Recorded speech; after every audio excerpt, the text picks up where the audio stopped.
Bonjour à tous, je vais donc conclure cette session en vous présentant les contraintes que j'ai pu rencontrer en me mettant à la réalité mixte, et particulièrement pour la chirurgie prothétique de l'épaule.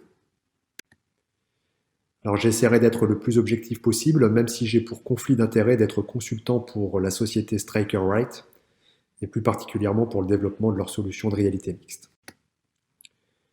Je voulais rapidement commencer par un rappel de terminologie, qui me paraît important pour être certain de tous parler de la même chose et de bien se comprendre. Cette figure représente ici une synthèse de ce que recouvrent les réalités mixtes en termes de visualisation. La réalité mixte s'inscrit dans un continuum entre la réalité, ici représentée à gauche par une vis chirurgicale d'une glène scapulaire, et la virtualité, représentée à droite, par cette reconstruction 3D d'une épaule implantée d'une prothèse inversée en mouvement. La réalité mixte va donc combiner des objets du monde réel avec des objets du monde virtuel, et en fonction de leur proportion et de leur intrication de chacun lors de leur visualisation, nous parlerons soit de réalité augmentée, soit de réalité virtuelle. Alors y a-t-il des contraintes liées au concept même de la réalité mixte? Cela revient à se poser la question de pourquoi j'utilise la réalité mixte. Alors la première raison pour moi est que la réalité mixte s'inscrit dans un continuum chirurgical, articulé autour de la planification préopératoire, la planification 3D, que je réalise systématiquement avant d'opérer mon patient. Il me fallait donc une solution d'application de mon planning préopératoire et une solution d'assistance pour sécuriser mon geste chirurgical.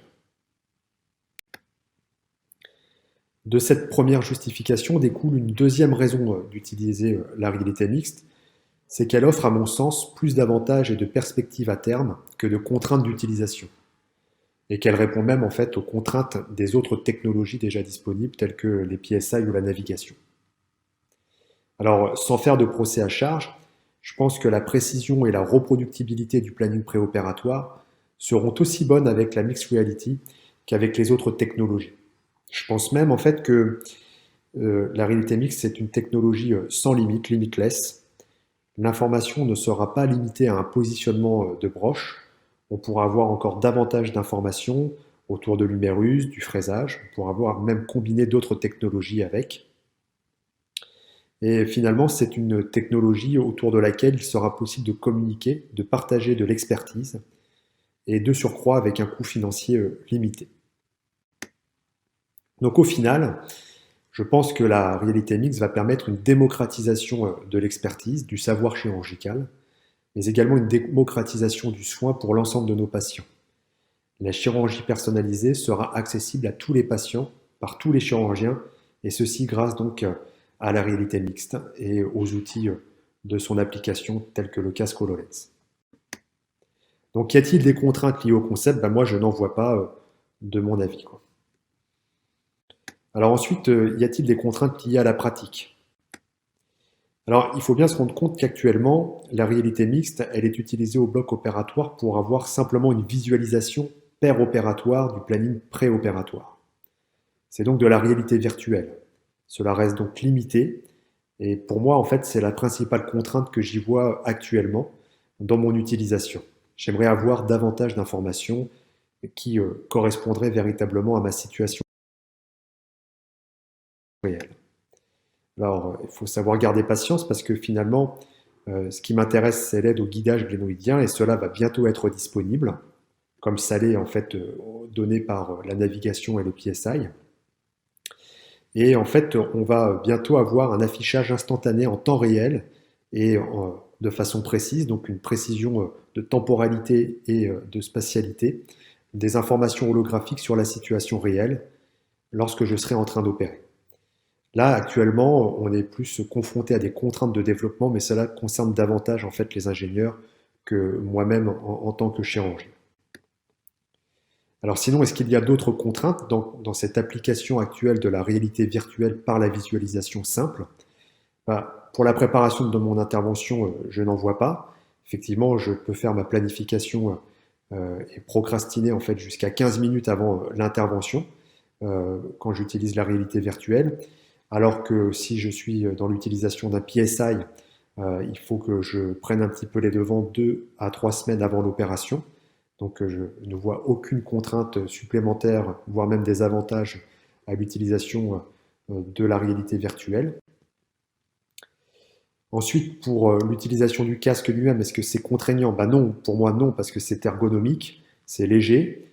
Il y a cette visière rabattable qui nous permet d'avoir une vue directe ou une vue à travers la visière pour avoir les doubles informations réelles et virtuelles. C'est un casque qui a une autonomie jusqu'à 2 heures, donc on peut faire des cas plus difficiles, plus longs. Il faut certes une connexion Internet, mais c'est plus trop problématique à notre époque. Et puis on est en fait indépendant. C'est moi-même qui dirige mon casque, qui contrôle mon casque. Je n'ai pas besoin d'une aide extérieure. Est-ce qu'il y a des contraintes dans la réalisation de mon intervention? Ah non, le workflow pour moi n'est pas modifié. Là, je suis toujours dans la réalité virtuelle, donc la visualisation. La manipulation et la visualisation des hologrammes est relativement simple.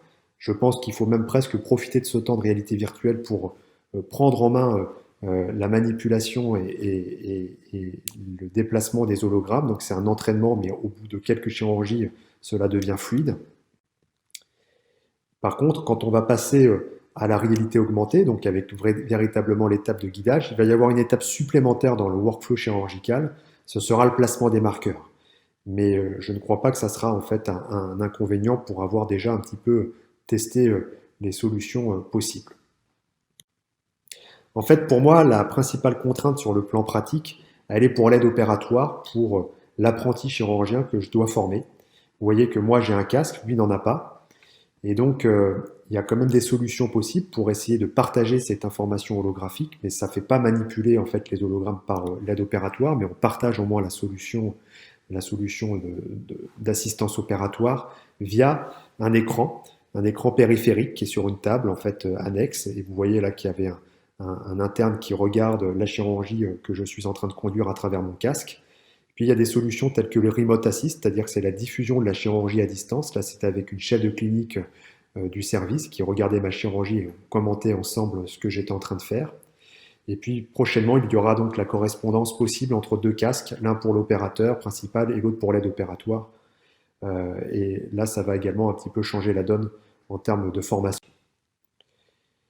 En fait, c'est pas véritablement une contrainte, ça va simplement nous obliger à revoir un petit peu le mode de formation. Alors, je vous ai parlé pendant l'opération avec les technologies Mesh et Remote Assist, mais il y a aussi avant l'opération. Et là, vous voyez une petite vidéo de formation en fait à l'utilisation des différents implants pour positionner une glène de prothèse, où là, on demande en fait à, à, à l'apprenant, via le casque, de choisir une glène adaptée à l'usure glénoïdienne. Donc, est-ce qu'il y a des contraintes liées à la pratique? Pour moi, plutôt non. Au final, vous comprendrez que je suis convaincu par la réalité mixte et par son utilisation. Je ne vois pas de contraintes sur l'utilisation qu'on en a actuellement en réalité virtuelle. Mais il faudra bien sûr attendre de passer à la réalité augmentée et de voir par des travaux scientifiques si tout cela peut être validé en evidence-based medicine et donc adopté par notre communauté. Je vous remercie de votre attention.